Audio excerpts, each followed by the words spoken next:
Good morning, participants. Good morning, dear colleagues. So, my presentation today is titled the regulatory process for the satellite networks or system subject to the coordination.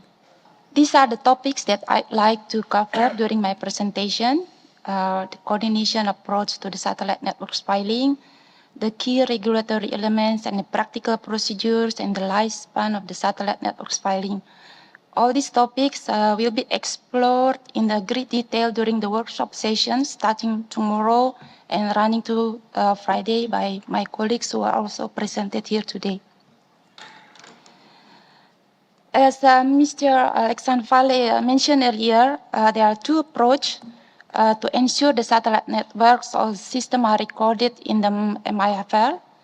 My presentation focused on the one of the coordination approach for the non-planned services.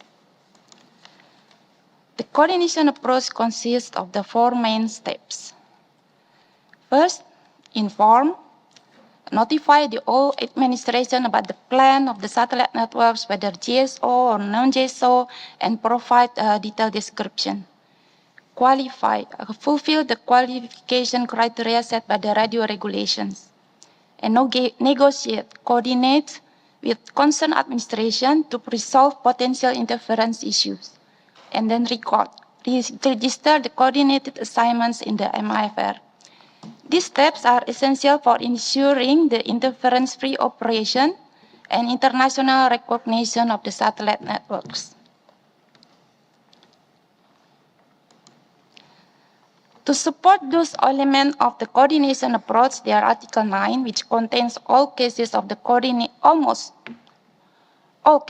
coordination of the non-planned satellite networks, GSO, non-GSO, Earth, and the terrestrial stations.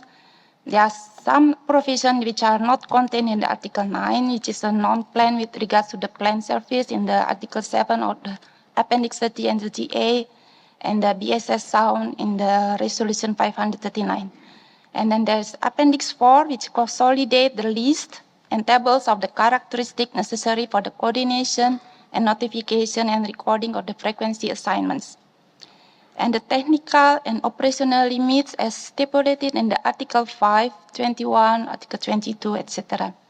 And the criteria, methods to identify coordination requirements, which are the Appendix 5, 7, and 8.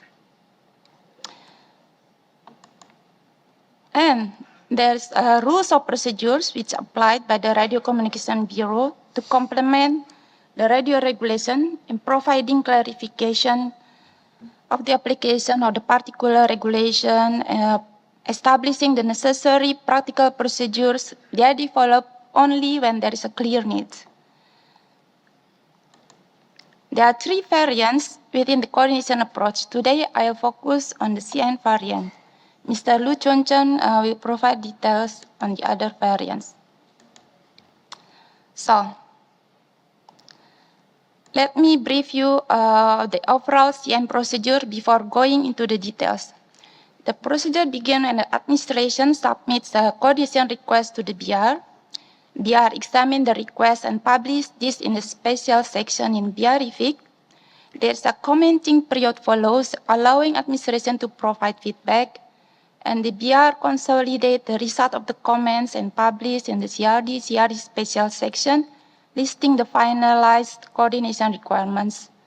And before notify or bringing into use, the requesting administration must conduct mandatory negotiation with the affected administration to secure agreements for the interference-free operation of the satellite networks. Following successful coordination, the administration proceeds to notification and bring the satellite into use.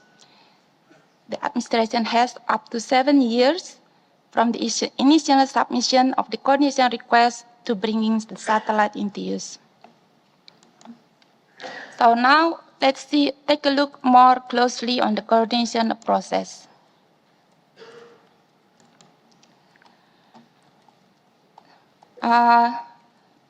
After the coordination request being validated, establish the date of receipt, the BR will check with regards the conformity with the radio regulation under 935 and establish coordination requirement under 936.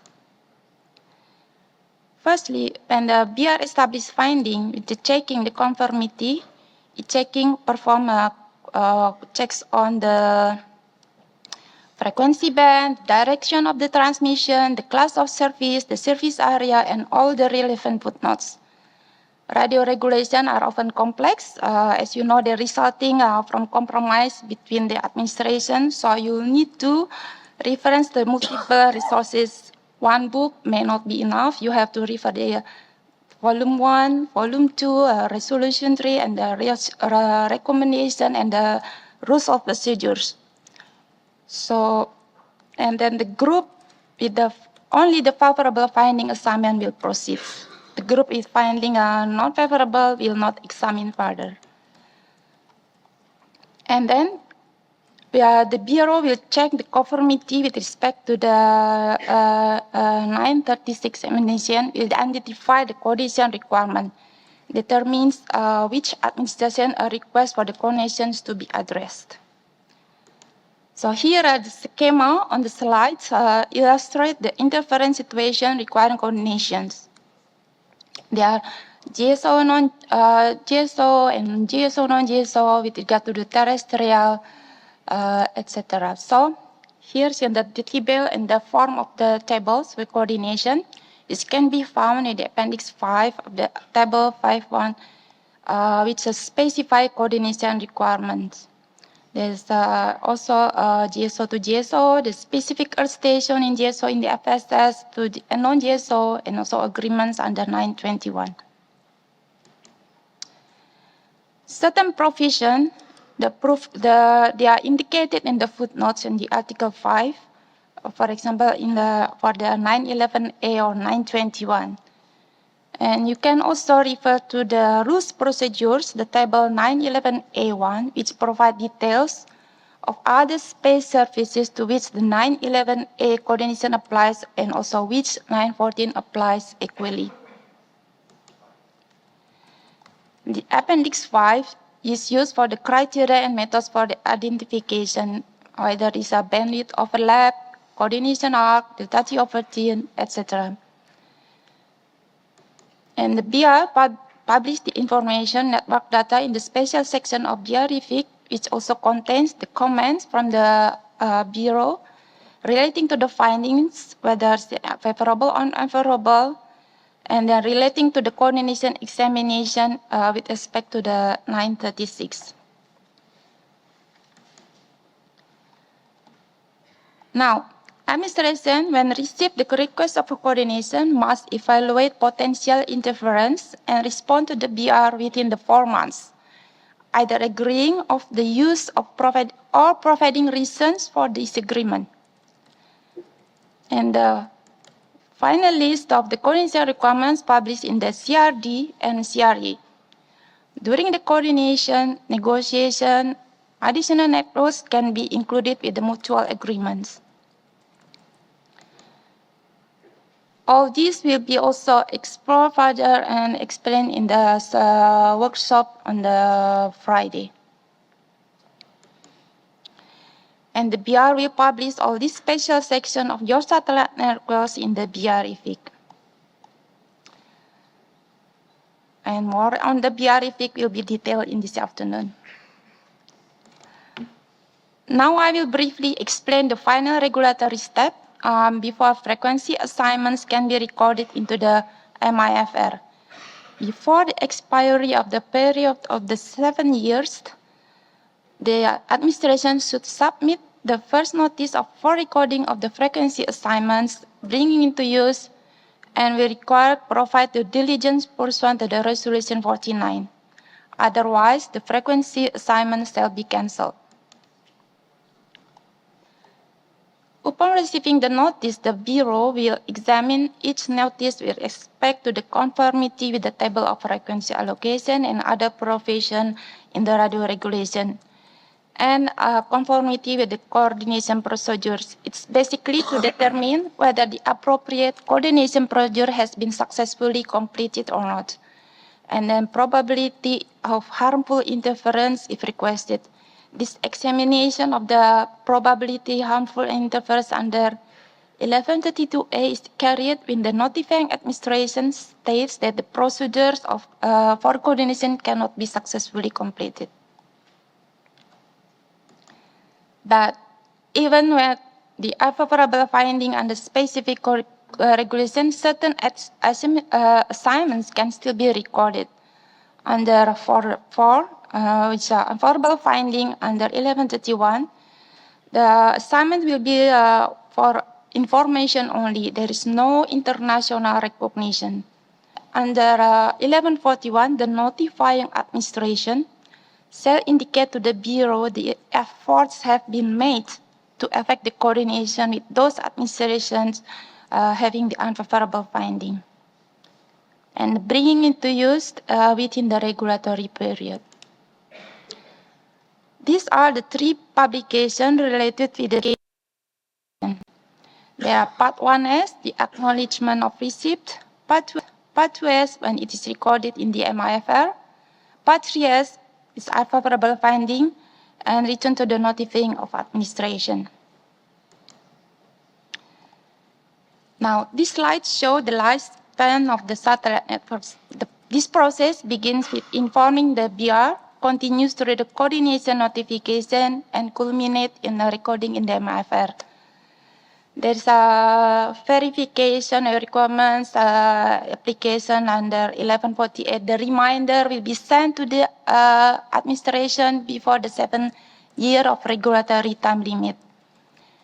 If there is no bringing into use or due diligence or notification not received in time, the MIFR shall be cancelled. After this, there are other important elements as well. That is, the BR is responsible of the maintenance of the MIFR.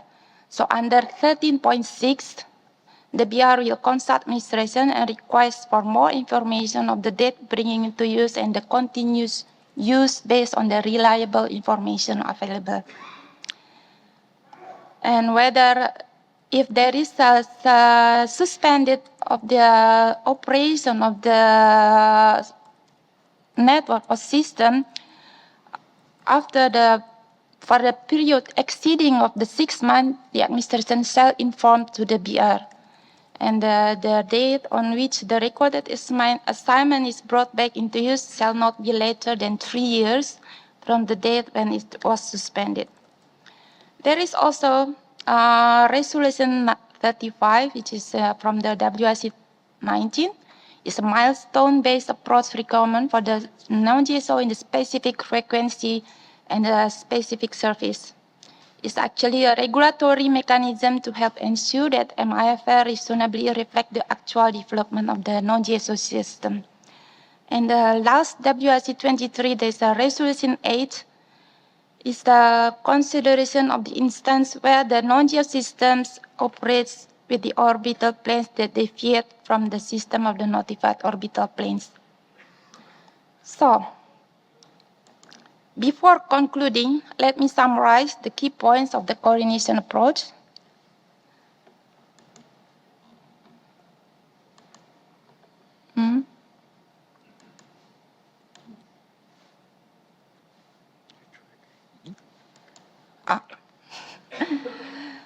First, inform and publish network characteristics, fulfill the requirements of the radio regulations, negotiate with the affected administration and the secure agreements, and record the coordinated assignments in the MIFR. Thank you for your attention. And as mentioned, we will dive into this topic further in the workshops from tomorrow until Friday. Thank you.